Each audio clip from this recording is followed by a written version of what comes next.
দেখো এটা প্রুভ করতে গেলে কী করতে হবে না, প্রথমে আমি লিখে নেবো LHS, ঠিক আছে। এরপর লিখে নেবো লগ 5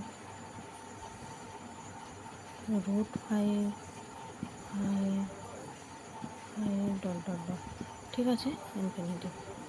এরপরে দেখো, এরপর এটাকে আমি লেট ধরে নেব, লেট এটা ইকুয়াল টু হচ্ছে ধরে নেব লেট, এটা LHS ফার্স্টে লিখে নিলাম, ঠিক আছে।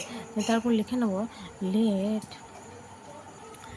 5x ইকুয়াল টু, লিখে নেব let x equal to √5 dot dot dot dot infinity, ঠিক আছে।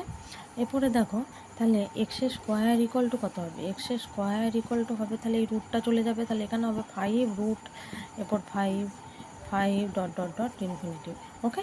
তাহলে এখানে দেখো এক্সের স্কোয়ার ইকুয়াল টু 5, এটাও তো একটা এক্স, তাহলে এখানে লিখে নেবো এক্স, তাহলে এক্সের ভ্যালু হচ্ছে ইকুয়াল টু 5, ওকে। এরপরে আমি এখানে বসিয়ে দেব, দেখো নাম লগ